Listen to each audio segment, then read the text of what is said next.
Bonjour à tous. Eh bien pour cette nouvelle vidéo, je voudrais faire quelque chose d'un petit peu original.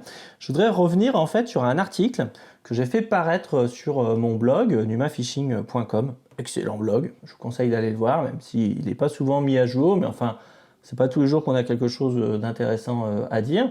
Donc la meilleure des vertus, c'est souvent de savoir se taire. Mais il se trouve que voilà, j'ai publié sur numafishing.com un article donc, qui s'appelle Connaissez-vous la théorie du primo-pêchant?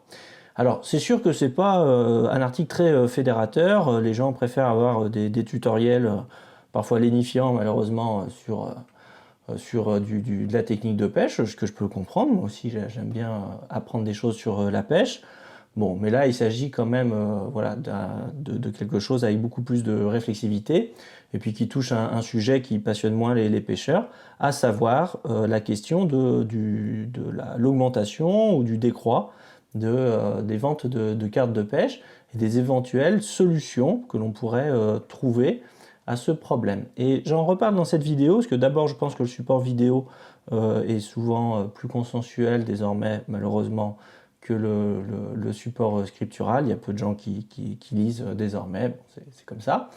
Mais ça me permet aussi de revenir peut-être sur l'article et de répondre à certaines questions parce que j'ai reçu des messages, ça a intéressé certaines personnes et surtout, à ma grande satisfaction, ça a intéressé des APPMA et des fédérations qui m'ont contacté. Et donc je me permets de revenir de commenter mon propre texte, ce qui est l'acte d'immodestie par excellence. Mais enfin, on va revenir dessus. Alors, ce que j'avais mis en introduction, je l'ai sous les yeux et sans lunettes pour que ça soit plus difficile. C'est comme au cirque, il faut montrer que c'est difficile. Sans lunettes, mais avec une petite bière, ça rend pas plus intelligent, mais ça rend plus volubile. Donc il s'agit d'une théorie se présentant comme une solution à l'érosion des ventes de cartes de pêche en France, donc du nombre de pratiquants. Et disant cela, je m'étais empressé en fait de faire remarquer quelque chose. Il y avait deux remarques qui suivaient ce chapeau, on appelle ça un chapeau dans la presse. La première, c'est est-ce que vraiment vous êtes sûr qu'au fond de vous, vous voulez qu'il y ait plus de pratiquants pêcheurs? Et en réalité, et à raison, souvent je note que des gens disent mais nous on s'en fout qu'il y ait plus de nombre de cartes de pêche, moins il y a de pêcheurs, plus il y a d'eau à pêcher pour nous. Ce qui est vrai, j'imagine que demain, c'est l'exemple que je donne dans l'article, vous n'avez pas très envie qu'il y ait, je sais pas, 5-6 mecs qui débarquent sur votre poste de pêche. Voilà, tout le monde connaît la catastrophe que c'est quand un lac devient à la mode, comme c'est actuellement le lac, lac sud de Biscarrosse pour moi, où voilà, qui est envahi de dizaines de bateaux chaque week-end, avec pour conséquence généralement une destruction progressive du cheptel. Mais d'un autre, donc je disais qu'en fait, il faut bien se dire que d'abord, c'est une problématique qui concerne qui? Les commerçants, qui concerne l'industrie pêche elle-même, qui cherche à élargir sa clientèle, et puis surtout en premier lieu la FNPF, dont le business consiste à vendre des cartes de pêche.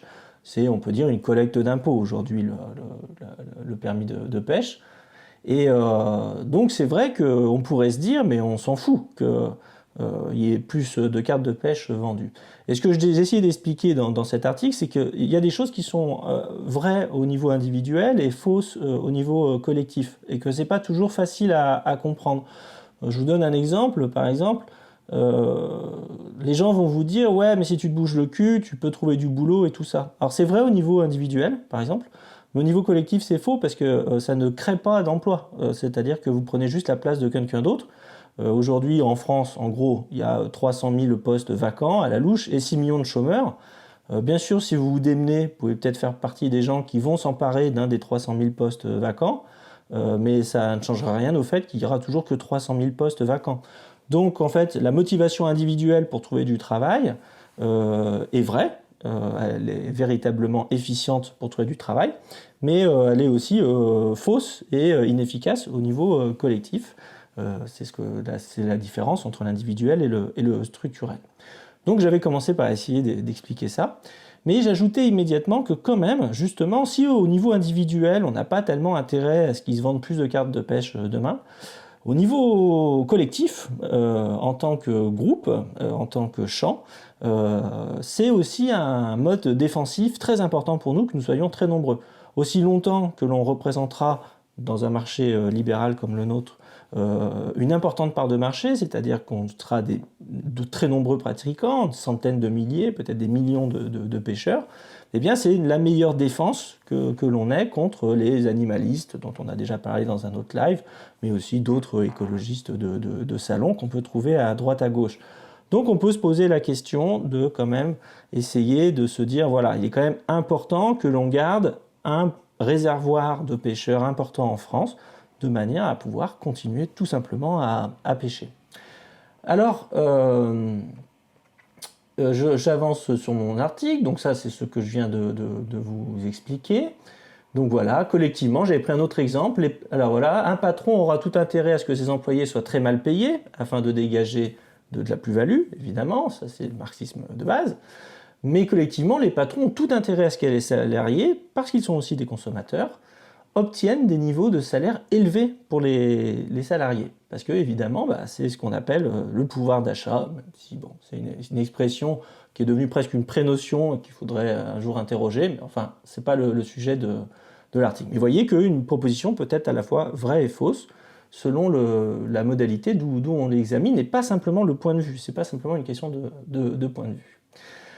Ce que je faisais aussi remarquer dans l'article, c'est qu'il est très difficile d'imaginer aujourd'hui, il serait en tout cas très prétentieux et sans doute très arrogant et erroné, de croire que l'on pourrait inverser la tendance et qu'il y ait une augmentation sensible des cartes de pêche.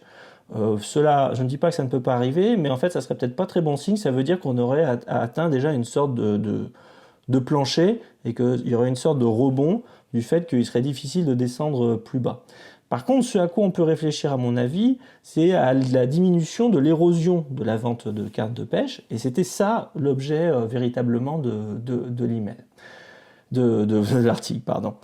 Dans cet article, donc là j'ai par exemple un paragraphe qui dit, voilà, supposons que nous voulions sérieusement réfléchir au problème, parce que évidemment tout l'enjeu est là, c'est d'échapper au faux débat que l'on trouve sur Facebook avec des gens qui ont réfléchi juste 2 minutes avant de poser leurs commentaires. Et donc effectivement, c'est ce que je mets, il y a des modèles de faux débat, comme en particulier le prix de la carte de pêche. Et ce que j'ai essayé d'expliquer, c'est que la carte de pêche en elle-même, elle est ni chère ni pas chère. Il faut d'abord toujours mettre en face un service, une offre. Qu'est-ce que l'on a pour le prix de cette carte?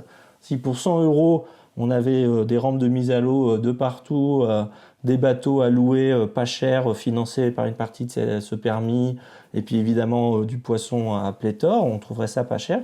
Mais indépendamment de ça, ça dépend aussi qui parle. Et j'avais exprimé l'idée en m'appuyant sur la thèse de Frédéric Roux, sociologue, mon ami sociologue, que en fait, en réalité, on se rend compte que ce sont souvent plutôt la petite bourgeoisie qui trouve que le permis est un petit peu cher et pas tellement finalement les gens les plus démunis financièrement, c'est-à-dire pour le dire vite le prolétariat. Et en fait il y a une raison idiote à ça, c'est vrai, hein, d'ailleurs on le démontre autrement. Fred en parle par un autre biais dans sa thèse et moi je l'ai moi-même démontré dans des enquêtes que j'ai effectuées sur des salons. Par exemple sur les salons, quand je fais des enquêtes, je me rends compte que ceux qui sont prêts à dépenser le plus cher pour une canne à pêche, ce sont en fait plutôt les plus pauvres, les ouvriers, souvent ouvriers spécialisés, et que ceux qui mettent finalement peu d'argent dans la canne à pêche, ce sont souvent des gens de la petite ou moyenne bourgeoisie.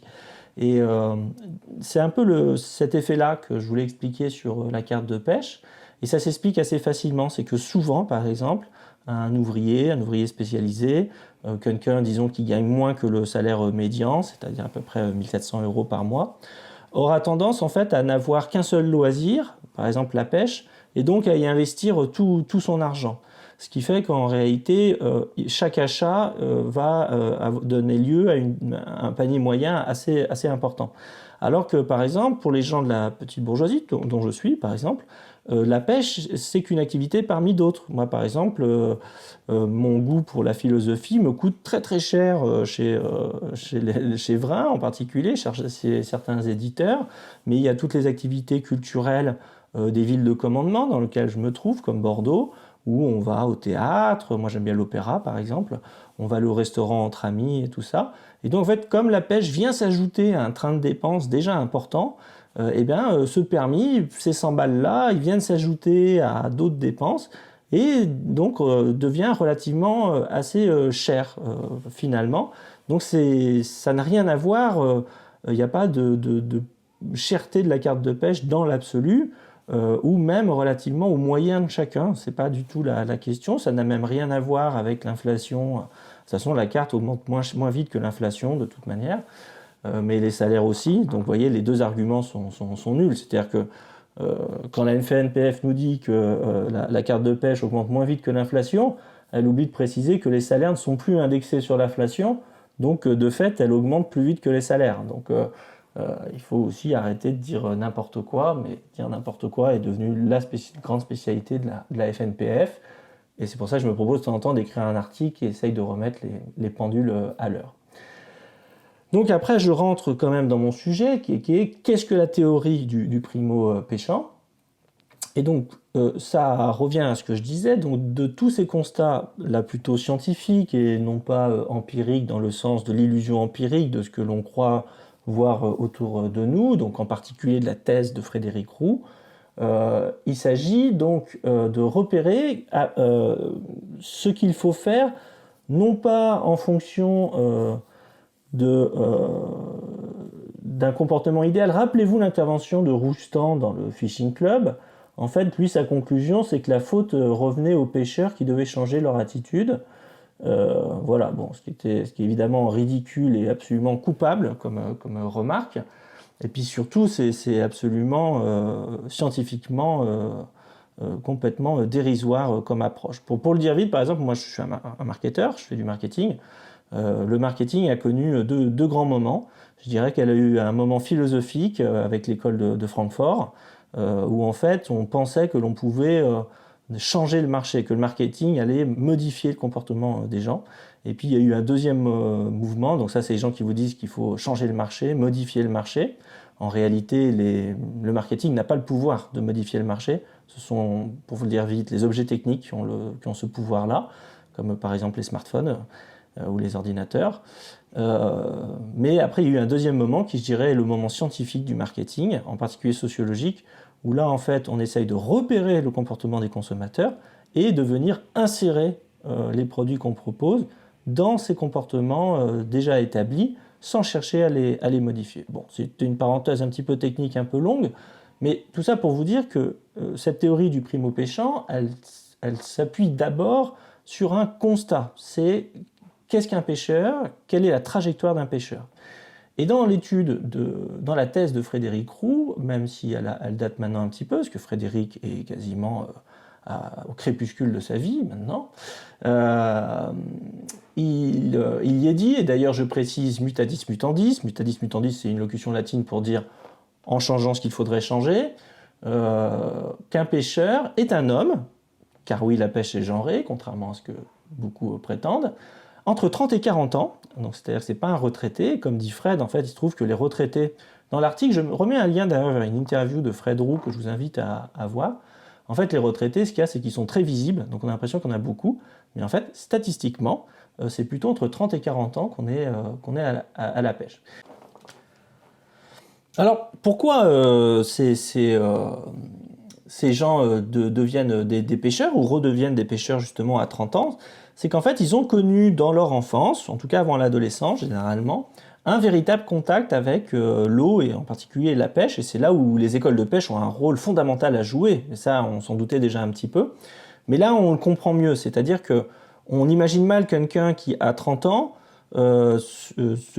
puisse avoir l'idée de reprendre un loisir qu'il n'a jamais connu auparavant. Il faut donc qu'il y ait un contact avec la pêche qui soit organisé pendant l'enfance. Ça serait donc le rôle idéal des écoles de pêche, et donc d'aller chercher non pas ceux qui le souhaitent déjà, mais peut-être aller à la rencontre des écoles tout court pour essayer d'organiser ce contact, sachant que évidemment la transmission filiale a tendance à se perdre beaucoup. Moi-même, mon fils n'a que très peu de contact avec la pêche.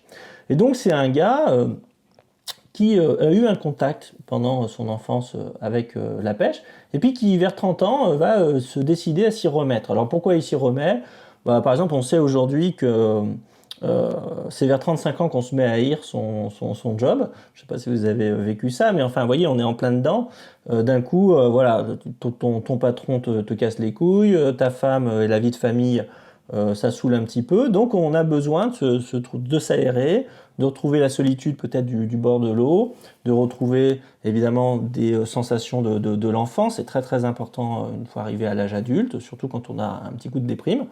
Et on va se souvenir que la pêche, ça nous a plu, et ce gars-là, s'il a connu la pêche pendant son enfance, peut être tenté, surtout s'il a un copain qui lui-même est pêcheur, d'aller le rejoindre sur la barque et de faire ce qu'on appelle un espace de recomposition masculine, c'est-à-dire de se retrouver entre mecs sur une barque pour pêcher. Alors, comme je le dis, sans trop spéculer, on peut quand même tirer deux conclusions que je viens en fait rapidement d'évoquer. C'est qu'il faut que la rencontre avec la pêche se produise, donc ça c'est le rôle des écoles de pêche, mais il faut aussi aider le comeback halieutique. Pourquoi? Parce que ce qui va se passer, c'est que le gars va se retrouver face à tout un tas d'obstacles. Le premier obstacle, c'est la complexité de la législation. Autant les règles du ping-pong et des échecs peuvent s'apprendre en quelques minutes, autant la législation pêche, savoir est-ce qu'on a le droit de pêcher, tout ça, c'est très compliqué. Les techniques de pêche elles-mêmes ne sont pas simples, donc il y a quand même tout un tas d'obstacles, déjà d'une part théoriques, abstraits, qui vont venir s'intercaler, et puis il y a des obstacles purement matériels, c'est-à-dire que déjà il faut se rééquiper, et d'exonérer une année de carte de pêche ce primo-pêchant, cette personne-là, pourrait déjà l'aider aussi à se racheter un combo, une petite boîte de leurre, des choses comme ça. Mais surtout, en fait, ça lui permettrait de se réhabituer à être au bord de l'eau sans avoir à payer cette taxe-là pendant un an, et en faisant le pari que ça va lui plaire, et que donc après il va se mettre à prendre son permis la deuxième année, puis les années consécutives. Alors évidemment, cela s'est rendu possible aussi par une avancée technologique. Aujourd'hui, on a un fichier national des cartes de pêche. Quand vous êtes contrôlé, vous l'avez remarqué comme moi, le garde sait où est-ce que vous avez pris votre carte de pêche l'année d'avant et encore celle de l'année précédente. Donc l'idée c'est quoi? C'est de tout simplement déclarer comme primo-pêchant, donc exonérer de carte de pêche pendant une année, toute personne qui n'a pas pris de permis depuis au moins, allez, je dis 10 ans. C'est pas à moi de le décider, il faudrait le décider collégialement, en tout cas la FNPF devrait prendre une décision. Mais ça permettrait en réalité de remettre cette personne-là le pied à l'étrier, de lui faciliter l'accès à la pêche, et donc en fait de tout faire en sorte de lui donner une vraie chance de redevenir un pêcheur, ou même de devenir un vrai pêcheur si dans son enfance son contact avec la pêche a été léger, il n'y a pas besoin qu'il ait pratiqué de nombreuses années.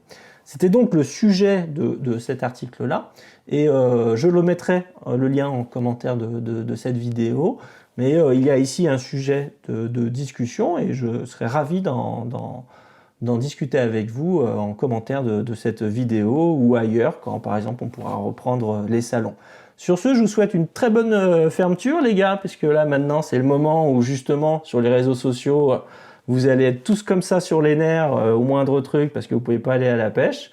Mais bon, c'est pas grave, c'est le moment de changer les triples rouillés et puis de penser très fort à l'ouverture prochaine. En tout cas, sachez que voilà, nous on vous prépare plein de belles surprises chez Savage Gear, et puis que je vais essayer quand même de vous faire quelques vidéos pour Numa Fishing, des trucs peut-être moins intello quand même que celle-ci, mais admettez que de temps en temps ça fait du bien d'essayer de se remuer un peu les neurones. À bientôt les amis.